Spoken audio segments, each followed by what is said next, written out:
Hej, witam was na kanale Highcar. Z tej strony Michał i zapraszam na wyjątkową prezentację jako taki świąteczny odcinek specjalny z Corvettą C3. Tak, miałem okazję doświadczyć trochę tej klasycznej amerykańskiej motoryzacji z Corvettą praktycznie 2 razy starszą ode mnie. Jest to model z rocznika 1979, wyprodukowany jeszcze pod koniec 78. A jest to o tyle istotne, że C3 produkowana była od 1968 roku do 1982 i w tym czasie przeszła jakieś 5 takich większych liftingów, które zmieniały takie aspekty jak wygląd świateł czy zderzaków, kształt tylnej szyby, a także wykończenie wnętrza. Było to dla mnie też o tyle ciekawe doświadczenie, ponieważ jedną C3 już jeździłem, nawet była moim pierwszym samochodem i no muszę przyznać, że też wyróżniłem się na ulicy. Być może trafi tutaj więcej osób z powodu samej Corvetty, więc jeśli spodoba się wam ta prezentacja, to zachęcam do zostawienia tej łapy w górę pod filmem, czy napisania komentarza, a także możecie kliknąć subskrybuj, czym bardzo pomożecie mi w rozwoju tego kanału. Dobra, przejdźmy do tego, co od razu rzuca się nam w oczy, czyli oczywiście wygląd. Jak widzicie, Corvetta ma idealne proporcje i kształty samochodu sportowego. Długa, bardzo długa maska schodząca mocno w dół z wydatnymi boczkami, czy jak to woli nad kolami, kabina pasażerska praktycznie już na tylnej osi, a także piękna opadająca linia coupé. Oczywiście jest tu już mnóstwo smaczków i detali. Z przodu zderzak ukształtowany jest w taki szpic, a jeśli zastanawia was, gdzie do licha są reflektory, to o tutaj. A są to reflektory typu pop-up, które gdy nie muszą być włączone, chowają się, pewnie dla lekkiego poprawienia aerodynamiki, ale również po prostu dla efektu wow. W sumie to przypnę pod filmem komentarz i możecie zagłosować, czy bardziej podoba się wam wygląd C3 z reflektorami otwartymi, czy schowanymi. Z profilu możemy zauważyć oznaczenie silnika na masce, do którego przejdziemy za chwilkę, a także piękny znaczek Corvette umieszczony nad wylotem powietrza z kół. A koła, jak widzicie, są malutkie, to znaczy nie całe koła, tylko felgi, które mają zaledwie 15 cali, ale pasują idealnie ze swoim bardzo prostym, klasycznym designem.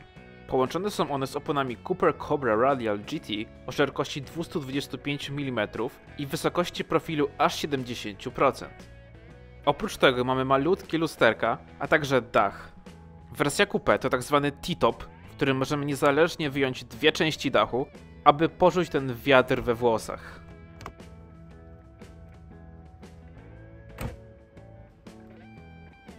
Panele te idealnie mieszczą się w całkiem dużym bagażniku za fotelami. Z tyłu widzimy poczwórne osobne klosze lamp, szybę w charakterystycznym kształcie, a także logo i napis Corvette. A za tym logo schowany jest wlew paliwa, którego zbiornik ma niecałe 76 litrów. Pod zderzakiem kryje się oczywiście prawdziwy podwójny wydech z końcówkami skierowanymi do dołu. A i jeśli zastanawiacie się już, czy taka Corvette zmieści się wam do garażu, to ma ona 4,7 m długości, 175 cm szerokości, do tego jest niziutka ze wzrostem niecałych 122 cm.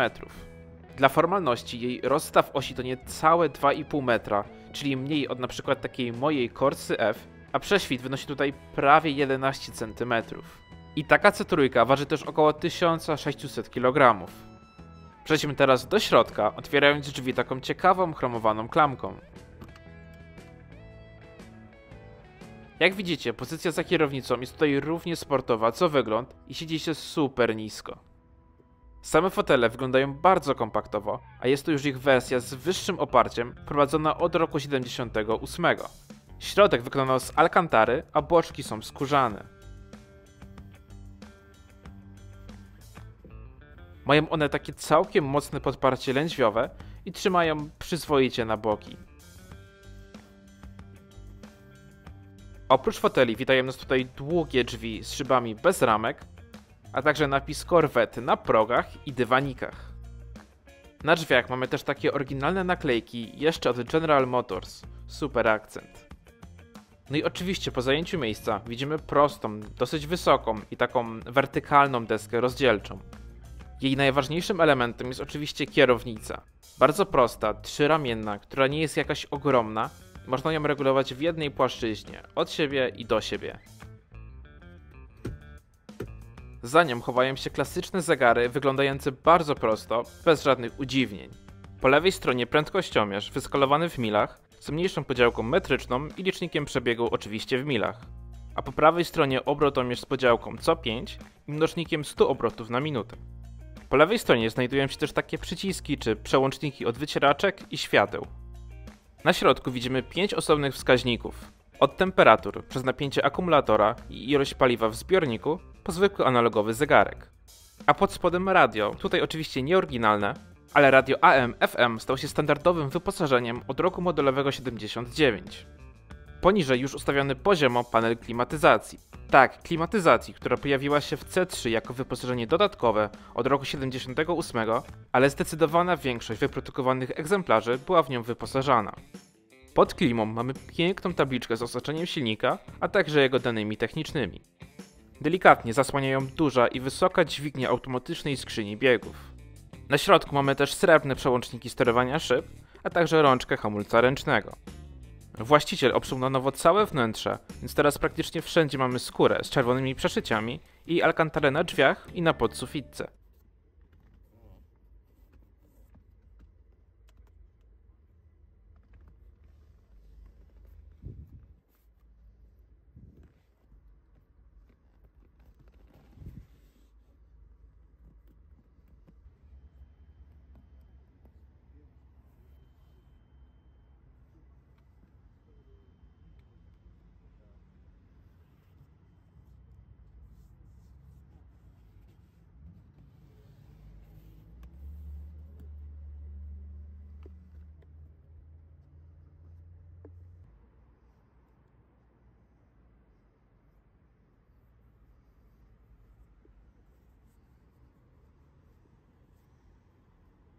Dobra, przejdźmy w końcu pod maskę, która jak widzicie otwiera się pod wiatr i skrywa serce korwety. Jak mogliście zauważyć po oznaczeniu, mamy wersję L48, za którą kryje się silnik V8 Small Block zamontowany wzdłużnie o pojemności 5,7 litra, który generuje moc 195 koni mechanicznych i moment obrotowy 380 Nm. Oznaczenie 350 to miara amerykańska cubic inches, czyli cale sześcienne. 1 cubic inch to trochę ponad 16 ml. Posłuchajcie teraz, jak pracuje tak ogromny silnik.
No na szczęście nie mamy tutaj soft limitera na postoju, ale trochę brakuje mi aktywnego wydechu z klapkami. Nie no, oczywiście żartuję. Jak widzieliście, silnik pali na dotyk i pracuje pięknie. Wydech może nie brzmi jakoś sensacyjnie, ale czuć i słychać w nim taką prawdziwą moc wynikającą z jego pojemności. W końcu teraz większość silników na drogach jest jakieś 3 razy od niego mniejsza.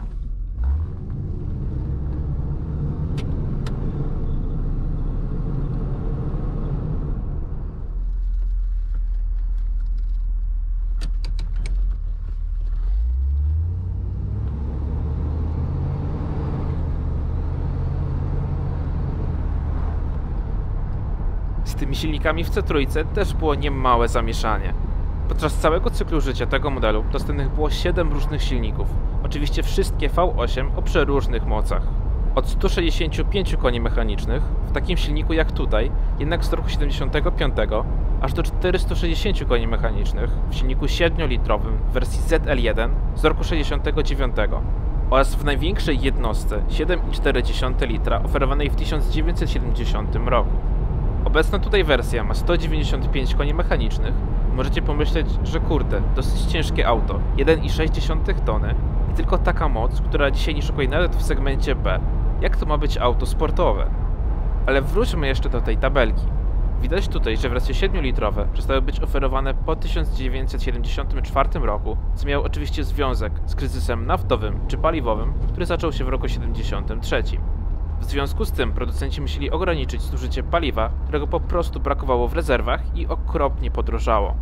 Z tego powodu Corvette dostała mniejsze silniki, co wiązało się ze zmniejszeniem mocy, ale hej, przynajmniej taki silnik na 100 km palił tylko jakieś 20 litrów.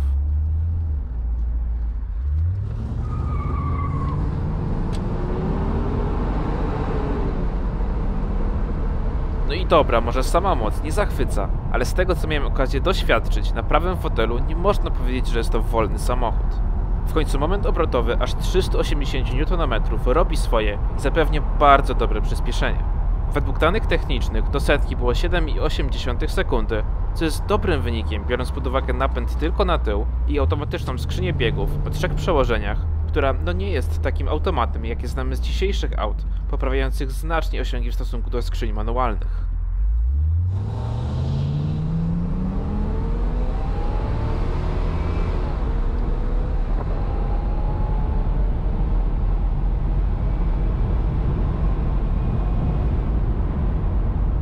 Na szczęście silnik jest bardzo elastyczny i z każdych obrotów ma wielką chęć do jazdy. Jeśli amerykańskie samochody kojarzą się Wam jako królowie prostych, to tak jest też w przypadku C3. Według właściciela kompletnie nie nadaje się ona do szybkiej jazdy po zakrętach, a do dynamicznego podróżowania zniechęcają też hamulce, które po kilku mocniejszych wciśnięciach pedału przestają działać. Jeśli komuś zależy na bardziej dynamicznej jeździe, to musi przerobić kilka elementów układu jezdnego.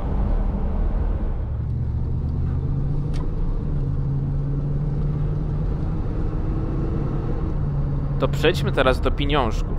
Taki egzemplarz, jaki tutaj widzicie, jako nowy w 1979 roku, już po podwyżce, kosztował $10 220 w bazie z wyposażeniem dodatkowym o wartości $2000. Oczywiście nie da się tego przełożyć bezpośrednio na dzisiejsze $10 000, ponieważ dolar miał wtedy o wiele większą siłę nabywczą niż teraz. Możecie też zauważyć, jak ceny zmieniały się z roku na rok, zaczynając od $4500, dochodząc do ponad 18 000 na końcu produkcji. Wzrost cen miał związek ze spadkiem wartości pieniądza, czyli popularną inflacją, ale także z samym popytem na C3, która właśnie w 1979 roku osiągnęła szczyt, przekraczając 53 000 wyprodukowanych egzemplarzy. A tak w ramach ciekawostki, to tak wyglądał katalog C3 właśnie z tego roku, a także taki ówczesny konfigurator, z którym trzeba było się udać do dealera, aby zamówić swoją Corvette. Przechodząc do podsumowania, chcę przede wszystkim podziękować Andrzejowi za poświęcenie swojego czasu i umożliwienie mi nagrania takiego filmu. Bawiłem się super, mogłem doświadczyć motoryzacji, której po prostu nie znałem, a niektórzy uważają ją właśnie za tą prawdziwą. Mi może daleko do takiego stwierdzenia, że kiedyś to było, teraz nie ma, ale nie mogę zaprzeczyć, że w każdej chwili obcowania z Corvettą czuć, że jest to maszyna z krwi i kości, a raczej z metalu i śrubek. Jak na co dzień mam kontakt z nowoczesnymi samochodami, które oczywiście obiektywnie są po prostu lepszymi pojazdami i widać jak szybko idzie postęp technologiczny, to jednak są zupełnie inne i w dużej mierze podobne do siebie, czasami na tyle perfekcyjne, że aż momentami nudne. Tutaj po prostu czuć, że C3 ma to coś, Do tej całej otoczki mnóstwo dodają same reakcje ludzi, którzy nie potrafią oderwać wzroku. Przepuszczają cię na pasach, żeby tylko móc lepiej przyjrzeć się sylwetce i posłuchać wydechu. Także dzięki za oglądanie. Mam nadzieję, że miło spędziliście czas i może dowiedzieliście się czegoś nowego z tego filmu. Z Andrzejem planujemy nagrać jeszcze jeden film z innym jego samochodem, ale niech to pozostanie niespodzianką. Widzimy się w następnych filmach. Bye!